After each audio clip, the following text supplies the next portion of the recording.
যাও না হে আবু আব্দুল্লাহ, যাও মদিনার দরবারে যাও, রসুলের হাতে হাত দিয়ে বায়াত হয়ে যাও। আবু আব্দুল্লাহ দিন চলে যায়, মাস চলে যায়, আবু আব্দুল্লাহ এমন তার অন্তরটা জেগে যায়, যাই না নবীর দরবার থেকে ঘুরে এসে যায়। আবু আব্দুল্লাহ নবীর দরবারের উদ্দেশ্যে রওনা হলেন। আবু আব্দুল্লাহ যেখানে ঘর ছিল, সেই ঘর থেকে মদিনায় আসতে প্রায় 9 দিনের রাস্তা। একদিন নয়, দুদিন নয়, 3 দিন, 4 দিন, 5 দিন, 6 দিন অতিক্রম হয়ে গেল।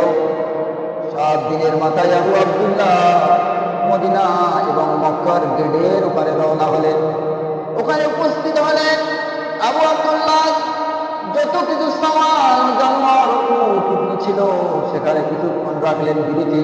সেখানে তিনি খাওয়া দাওয়ায় আরাম করলেন।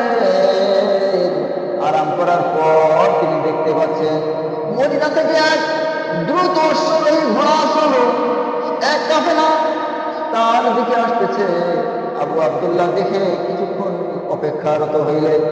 দেখি না দেখি মদিনার দিক থেকে দেখছি যে কাফেলা আসছে, জানি তাদের কাছে খবর দিয়ে শুনি মদিনার মধ্যে কোন রকমের বিভেদ, মদিনার মধ্যে কোন রকমের অশান্তি সৃষ্টি হচ্ছে কিনা, তার কাছে শুনে সমস্ত খবর জেনে আবার ফের মদিনার দিকে রওনা হওয়া যাবে। এমনকি আবু আব্দুল্লাহ তাদের জন্য অপেক্ষা করলেন। অপেক্ষা করার পর ইতিমধ্যে তারা একটু উপস্থিত হলো। উপস্থিত হওয়ার পর আবু আব্দুল্লাহ তাদের চেহারা দিকে দেখছে। দেখার পর তিনি যেন দেখছে তার চেহারার মধ্যে, তাদের চেহারার মধ্যে কালো মলিন কষ্টের ছাপ যেন তাদের চেহারায় ফুটে উঠছে। আবু আব্দুল্লাহ বলেন, ও ভাই, আমি একজন মুসলমান, অনেক দূরের রাস্তায় সফর করে আমি আসছি।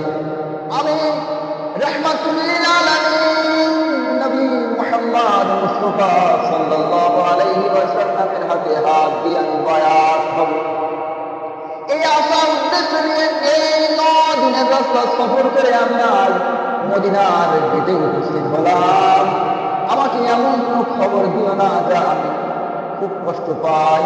এমনকি লোক, সেই সমস্ত কাফেলাগুলো তাদের চোখগুলো ছলছল করে, এমনকি কান্নারত অবস্থায় এমন তাদের চোখগুলো আকার ইঙ্গিতে বোঝা যায়। এমন সময় আবু আব্দুল্লাহকে তারা তাদের কাফেলার মধ্যে থেকে একজন বলে উঠল, হে বদনসি, কেন তুমি এত দেরি করলে? তুমি কি আজ 3 দিন, 4 দিন, 5 দিন আগে আসতে পারলে না? তাহলে তুমি নবীর হাতে হাত দিয়ে তুমি বায়াত হতে পারতে। কেননা নবী সাল্লাল্লাহু আলাইহি ওয়াসাল্লাম তো আর দুনিয়ায় নাই। নবীর হাতে বায়াত হওয়ার দরওয়াজা বন্ধ করে দিয়েছে আল্লাহ। নবীর হাতে হাত দিয়ে আর কেউ বায়াত হতে পারবে না। কেন? সেই সাহাবীর দরজা বন্ধ। আয় আফসোস, তুমি যদি আর কিছুটা দিন যদি আগে তুমি নবীর দরবারে আসতে, আবু আব্দুল্লাহ, তোমার নাম সাহাবাদের খাতায় রওশন হিসাবে লেখা হয়ে যেত।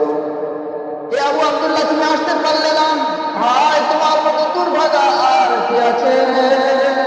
আবু আব্দুল্লাহ ভারাক্রান্ত হৃদয়, চোখ ভরা এবং বুক ভরা বেদনা, চোখ ভরা পানি নিয়ে আবু আব্দুল্লাহ যেন কান্না ভাব। সেই সমস্ত মদিনার কাফেলাগণ, সেই সমস্ত সাহাবাগণ বলতে, হে আবু আব্দুল্লাহ, নবীকে যখন দেখা হয় তুমি শেষবারের মতো নবীর রওজা পর্যন্ত পৌঁছাও। অন্তত নবীর রওজা তুমি জিয়ারত করে তুমি ফিরে যাও। আমরা মুসলমান, তথাকথিত আমাদের শিক্ষিত সমাজ, আমরা প্রত্যেকেই বলি আজ নয় কাল আমরা নামাজ পড়বো, আজ না হয় কাল আমরা ফের জুমাতে নামাজ পড়বো। কিন্তু জুমার নামাজ, ওয়াক্তের নামাজ সময় পেরিয়ে যায়, সময় তো আর হয় না। এমন সময় দেখতে দেখতে 3 মাস সময়, বছর অতিক্রম হয়ে যায়। এমন সময় মালাকুল মউতের কাছে একটি চিঠি এসে হাজির হয়ে যায়, তোমার ইনকামটা আল্লাহর দরবারে হাজিরা দেওয়ার জন্য। যদি সময় মতো যদি আমাদের জিন্দগিকে আমলে পরিণত না করতে পারি, এমন সুন্দর জীবন চেহারা আল্লাহর সামনে কিয়ামতের ময়দানে কেমন করে দেখাবো?